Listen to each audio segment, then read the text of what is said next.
ജഡ്ജിയുടെ ജഡ്ജ്മെന്റിൽ നിങ്ങൾക്ക് വിശ്വാസമില്ലെങ്കിൽ, നിങ്ങൾ തൃപ്തികരമല്ലെങ്കിൽ നിങ്ങൾ ഹൈക്കോടതിയിൽ പോകുക.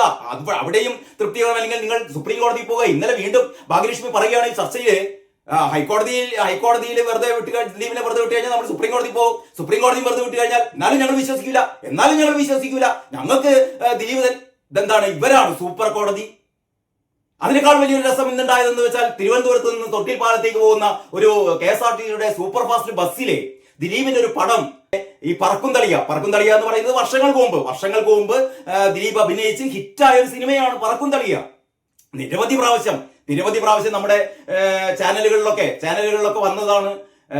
അക്കാലത്ത് എന്താ പറയാ, തിയേറ്ററുകളിലൊക്കെ നിറഞ്ഞോടിയ ഒരു പടമൊക്കെയാണ് കേട്ടോ.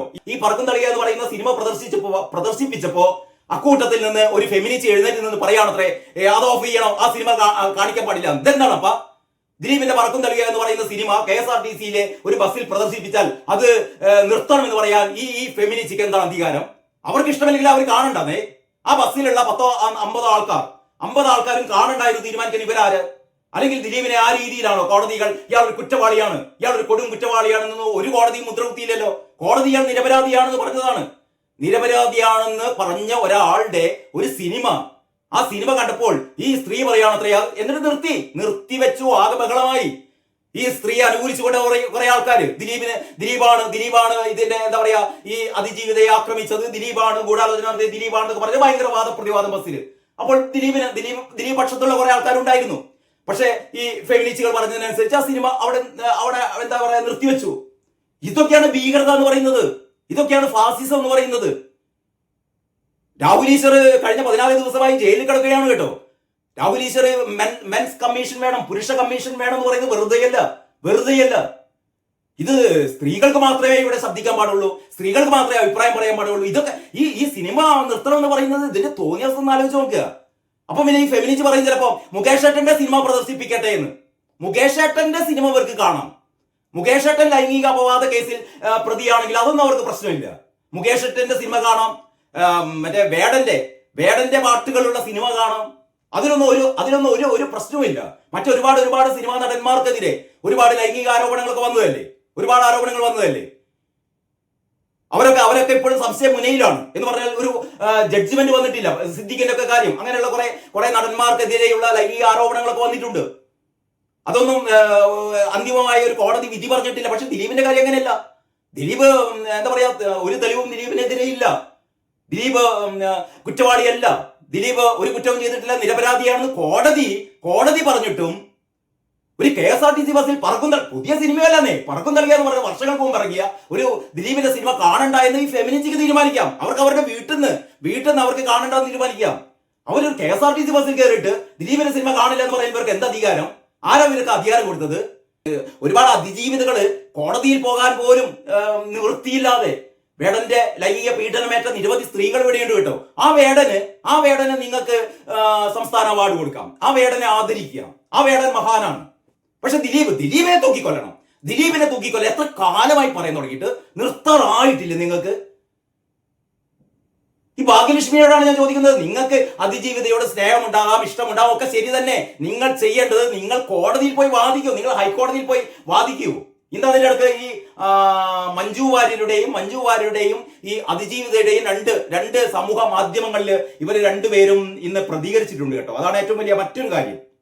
അതില് മഞ്ജു വാര്യർ പറയുന്നത്, നീതി നടപ്പായില്ല, ശിക്ഷിക്കപ്പെട്ടത് കുറ്റം ചെയ്തവർ മാത്രം, പിന്നെ കുറ്റം ചെയ്യാത്തവരെയാണ് ശിക്ഷിക്കേണ്ടത്. അങ്ങനെയല്ല കേട്ടോ, അങ്ങനെയല്ല. മഞ്ജു വാര്യർ പറഞ്ഞെന്താ വെച്ചാൽ ഗൂഢാലോചന ആവർത്തിച്ചുകൊണ്ട് നടി മഞ്ജു വാര്യരാണ് ആദ്യം തന്നെ ഇതിന്റെ പിന്നിൽ ഒരു ക്രിമിനൽ ഗൂഢാലോചനയുണ്ട് എന്ന് പറഞ്ഞ് ദിലീപിന് നേരെ കൈവിരൽ ചൂണ്ടിയത് മഞ്ജു വാര്യരാണ്. അതുകൊണ്ട് തന്നെയാണ് ദിലീപ് ഈ കോടതി തന്നെ സ്വതന്ത്രനാക്കിയപ്പോൾ, താൻ കുറ്റവിമുക്തനാക്കിയപ്പോൾ, അല്ലെങ്കിൽ താൻ നിരപരാധിയാണെന്ന് കോടതി പ്രഖ്യാപിച്ച ഉടനെ ദിലീപ് പുറത്തു എന്ന് പറഞ്ഞത്, കൈവിരൽ ചൂണ്ടിയത് മഞ്ജുവിന്റെ നേർക്ക് തന്നെയാണ്. മഞ്ജുവാണ് ആദ്യമായി തനിക്കെതിരെ ഇതിനൊരു ക്രിമിനൽ ഗൂഢാലോചനയുണ്ട് എന്ന് പറഞ്ഞത് മഞ്ജുവാണ് എന്ന് ദിലീപ് പറഞ്ഞു. അപ്പൊ ദിലീപ് യഥാർത്ഥത്തിൽ ദിലീപിനെ കൊടുക്കാൻ വേണ്ടിയിട്ടാണ് ഗൂഢാലോചന നടന്നത്. അതിനെതിരെ ദിലീപ് കോടതികളെ സമീപിക്കുന്നുണ്ട്. അപ്പൊ അത്തരം കാര്യങ്ങളാണ് ഇനി വരാൻ പോകുന്നത്. അപ്പോഴാണ് മഞ്ജു വാര്യർ വീണ്ടും പറയുന്നത്, ആസൂത്രണം ചെയ്തവർ പുറത്തുണ്ട് എന്നത് ഭയപ്പെടുത്തുന്ന യാഥാർത്ഥ്യമാണെന്ന് കൂടി മഞ്ജു വാര്യർ പറഞ്ഞു. അവർ കൂടി ശിക്ഷിക്കപ്പെട്ടാൽ മാത്രമേ അതിജീവിതക്കുള്ള നീതി പൂർണ്ണമാകുകയുള്ളൂ എന്നും മഞ്ജു വാര്യർ കുറിപ്പിൽ പറഞ്ഞു. ഇനി അതിജീവിതയുടെ കുറിപ്പുണ്ട് കേട്ടോ. അതിജീവിത പറയുന്നത് എന്താണെന്നറിയോ?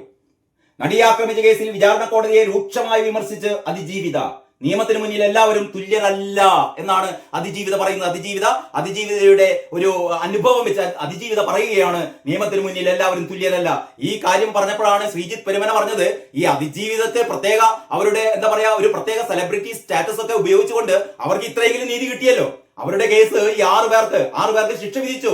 ഇവിടെ എത്ര സാധു പെൺകുട്ടികൾ, എത്ര പിഞ്ചു മക്കൾ ഈ യഥാർത്ഥത്തിലുള്ള ലൈംഗിക പീഡനത്തിന് ഇരയായി. അവർക്ക് ഒരു നീതിയും കിട്ടാതെ പോകുന്നു. ഒരു നീതിയും. വാളയാറിലെ പെൺകുട്ടികളെ കുറിച്ച് നമുക്കറിയാലോ, വണ്ടിപ്പെരിയാറിലെ പെൺകുട്ടിയെ കുറിച്ച് അറിയാലോ. അത്തരം പെൺകുട്ടികൾക്കൊന്നും നീതി കിട്ടുന്നില്ല. അപ്പോഴാണ് തനിക്ക് കിട്ടിയ നീതി അത് നീതിയല്ല എന്നും മറ്റൊരാളെ തൂക്കിക്കൊന്നാൽ മാത്രമേ നീതി കിട്ടുകയുള്ളൂ എന്നും പറയുന്നത് ശരിയാണോ എന്നാണ് അഡ്വക്കേറ്റ് ശ്രീജിത്ത് പെരുമന ചോദിച്ചിരുന്നത്. അപ്പോൾ ഈ അതിജീവിത പറയുന്നത്, മെമ്മറി കാർഡ് അനധികൃതമായി കൈകാര്യം ചെയ്തതുമായി ബന്ധപ്പെട്ട് സമഗ്രമായ അന്വേഷണം നടത്തണമെന്ന് ഞാൻ പലതവണ ആവശ്യപ്പെട്ടു. എന്നാൽ അതുമായി ബന്ധപ്പെട്ട അന്വേഷണ റിപ്പോർട്ട് ആവർത്തിച്ച് ആവശ്യപ്പെട്ടിട്ടും നൽകിയിരുന്നില്ല. പിന്നീട് ഹൈക്കോടതി നിർദ്ദേശപ്രകാരം മാത്രമാണ് നൽകപ്പെട്ടത്. അതിൽ പ്രത്യേകിച്ച് കാര്യമൊന്നുമില്ല, നൽകിയല്ലോ.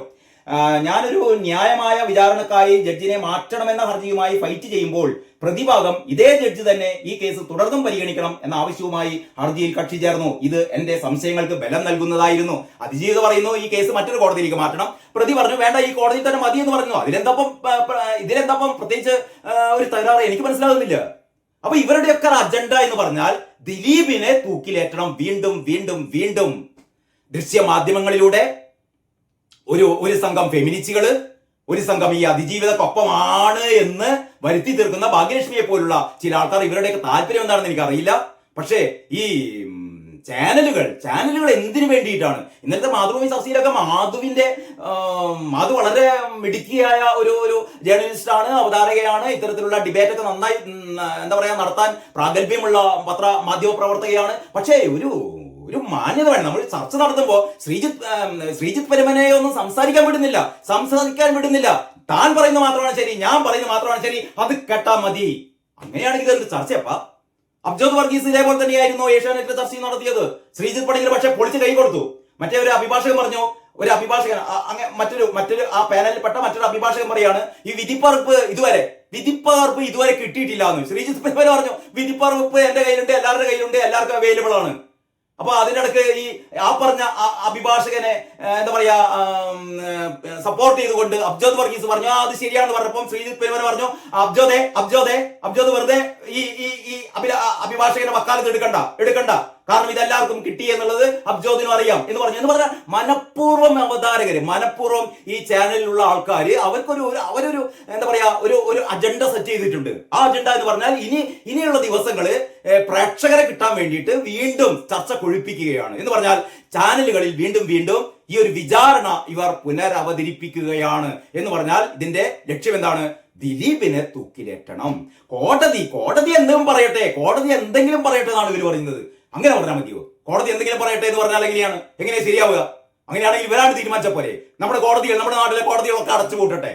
വിധി കൽപ്പിക്കേണ്ടത് ഭാഗ്യലക്ഷ്മിയും അബ്ജോദ് വർഗീസും മാധുവും ഒക്കെ ചേർന്നിട്ട്, പിന്നെ മറ്റേ ആൾക്കാരെ കണ്ടിട്ടോ, നികേഷ് കുമാർ ഇപ്പം മറ്റേ മാധ്യമ രംഗത്ത് നിന്ന് പിന്മാറിയില്ല. അതിന് പകരം ഡോക്ടർ അരുൺകുമാർ ഉണ്ട്, സ്മൃതിയുണ്ട്, അങ്ങനെ ഒരുപാടുണ്ട്, ഒരു നീണ്ട നിരയുണ്ട് കേട്ടോ. അങ്ങനെ നീണ്ട നിര എല്ലാവരും കൂടി ഇരുന്നിട്ട് ചാനലുകളിൽ വെച്ച് ഇവരിങ്ങനെ വിധി പറയട്ടെ, കോടതികളൊക്കെ പൂട്ടട്ടെ.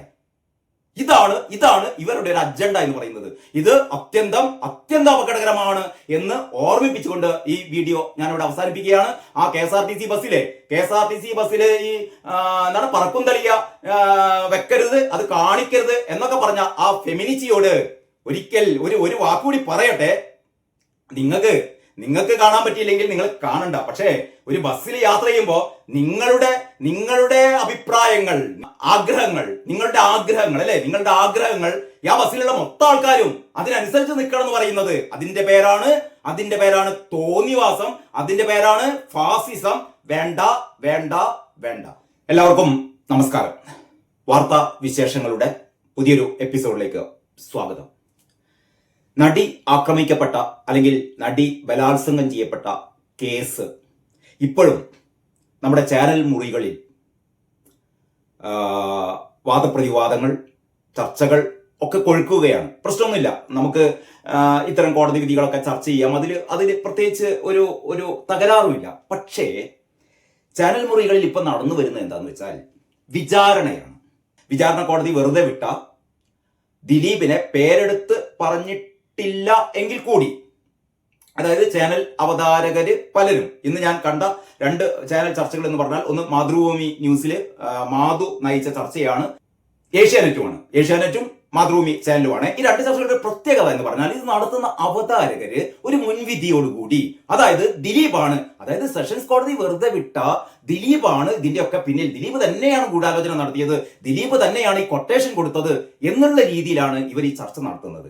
ഇതിൽ ഭാഗ്യലക്ഷ്മി പറഞ്ഞ ഏറ്റവും പ്രധാനപ്പെട്ട ഒരു ആരോപണം പറയുന്നത്, ഭാഗ്യലക്ഷ്മി ഭാമയുടെ പേരെടുത്ത് പറഞ്ഞുകൊണ്ട്, കാരണം ഒരുപാട് സാക്ഷികൾ കൂറുമാറുകയുണ്ടായി കേട്ടോ. ഇതൊക്കെ സാധാരണ എല്ലാ കേസിലും പതിവാണ്. കാരണം സാക്ഷികള് പോലീസില് മൊഴി കൊടുത്തു കഴിഞ്ഞാൽ കോടതിയിൽ ചെല്ലുമ്പോൾ അവർ അതിന് വിരുദ്ധമായ മറ്റൊരു മൊഴി നൽകും. ഇതെങ്ങനെയാണെന്ന് വെച്ചാൽ പലപ്പോഴും സംഭവിക്കുന്നത്, സാക്ഷികൾ പോലീസിനോട് പറയുന്നത് പോലീസുകാർ പലപ്പോഴും അവരുടെ താല്പര്യം അനുസരിച്ച് ഈ സാക്ഷിമൊഴികൾ തിരുത്താറുണ്ട്. അവർക്ക് ഇഷ്ടമുള്ള രീതിയിലേക്ക് സാക്ഷിമൊഴികൾ വളച്ചൊടിച്ചിട്ടൊക്കെയാണ് പലപ്പോഴും പോലീസ് ഇത് കോടതിയിൽ സമർപ്പിക്കുക കേട്ടോ. യഥാർത്ഥത്തിൽ സാക്ഷിമൊഴി എന്ന് പറയുന്നത് കോടതിയിൽ കൊടുക്കുന്നതാണ് അവരുടെ സാക്ഷിമൊഴി. അപ്പോൾ സാക്ഷി കൂറുമാറി എന്നൊന്നും പറയുന്ന കാര്യമില്ല. അതുകൊണ്ട് തന്നെ ഇതിൽ പ്രത്യേകിച്ച് ഒരു വലിയ അത്ഭുതത്തിനൊന്നും അവകാശമില്ല. അപ്പൊ ഭാമ ഉൾപ്പെടെ ഒരുപാട് നടന്മാര് കൂറുമാറി എന്നൊക്കെയാണ് പറയുന്നത്. അപ്പം ഭാഗ്യലക്ഷ്മി പറയുന്നത്, ഭാമ എന്നോട് പറഞ്ഞിരുന്നു, ഭാഗ്യലക്ഷ്മി, ഞാൻ പലപ്പോഴും ഇതിന്റെ മുന്നത്തെ വീഡിയോയിൽ ഞാൻ പറഞ്ഞതാണ്, ഭാഗ്യലക്ഷ്മി യഥാർത്ഥത്തിൽ നടത്തുന്നത് ഒരു കലാപശ്രമമാണ് നടത്തുന്നത്. ഇതെന്തുകൊണ്ടാണ് നമ്മുടെ സർക്കാരുകൾ കാണാത്തതെന്നാണ് ഞാൻ അത്ഭുതപ്പെടുന്നത് കേട്ടോ. അതായത് ഒരു കോടതി വിധി വന്നു കഴിഞ്ഞാൽ അത് വിമർശിക്കുന്നതിനൊക്കെ ഒരു ലിമിറ്റ് ഇല്ലേ? നമുക്ക് അതിനെപ്പറ്റി അഭിപ്രായങ്ങൾ പറയാം, ആ കോടതി വിധിയോട് വിയോജിപ്പ് പ്രകടിപ്പിക്കാം. അതുകൊണ്ടാണ് നമ്മൾ അപ്പീലിന് പോകുന്നത്. പക്ഷെ ഇത് പൊതുവേദിയിൽ ഇരുന്നിട്ട് ഇത് പ്രഖ്യാപിച്ച ഈ ജഡ്ജിക്കെതിരെ അധിക്ഷേപ വാക്കുകൾ ചൊരിയുക, ഈ വിധി പൂർണ്ണമായും തെറ്റാണ് എന്ന് പറയുക, ഈ വിധി ശരിയാണെന്ന് അഭിപ്രായപ്പെടുന്ന ആൾക്കാരെ എന്താ പറയാ, അവരെ കുറ്റവാളികളാക്കുക, അവർ പൈസ വാങ്ങിയിട്ടാണ് ഈ അഭിപ്രായങ്ങൾ പറയുന്നത്. ശ്രീജിത്ത് പണിക്കർ പൈസ വാങ്ങിയിട്ടാണ് ഇങ്ങനെ ഒരു അഭിപ്രായം പറയുന്നത് എന്ന് കൂടി ഭാഗ്യലക്ഷ്മി ഇന്നലത്തെ ഈ ചർച്ചയിൽ, അതായത് ഏഷ്യാനെറ്റിന്റെ ചർച്ചയിൽ പറയുകയുണ്ടായി. അപ്പൊ ഞാൻ ഭാമയെ കുറിച്ച് പറഞ്ഞ ഏറ്റവും പ്രധാനപ്പെട്ട കാര്യം, ഭാമ എന്നോട് പറഞ്ഞു ഇതൊക്കെ ചെയ്തത് ദിലീപാണെന്ന് ഭാമ എന്നോട് പറഞ്ഞു. എന്നിട്ട് ഭാമ പോയി കൂറുമാറി എന്നാണ് ഭാഗ്യലക്ഷ്മി പറയുന്നത്. എന്ത് തോന്നിയ അവസാനം ഭാഗ്യലക്ഷ്മി പറയുന്നത്? ഭാഗ്യലക്ഷ്മിനോട് അങ്ങനെ പറഞ്ഞു എന്നുള്ളത് എന്ത് തെളിവാണുള്ളത്? ഭാഗ്യലക്ഷ്മി അതൊക്കെ ടേപ്പ് ചെയ്ത് വെച്ചിരുന്നോ? 2 വ്യക്തികൾ തമ്മിലുള്ള സ്വകാര്യ സംഭാഷണങ്ങളിൽ അങ്ങനെ പലതും പറയുകയായിരിക്കും. അതാണോ ഈ പൊതുവേദിയിൽ വന്ന് പറയുക? ഭാമ എന്നോട് പറഞ്ഞിട്ടുണ്ട് ഇത് ചെയ്തത് ദിലീപാണ്. പിന്നീട് ഭാമ അവിടുന്ന് കൂറുമാറി. എന്തും പറയാന്ന് പറഞ്ഞാൽ അത് ശരിയാണോ? നമ്മുടെ ഈ ഒരു ജനാധിപത്യ വ്യവസ്ഥയിൽ അല്ലെങ്കിൽ ഈ നീതിന്യായ സംവിധാനത്തിന്റെ കീഴിൽ അത് ശരിയാണോ?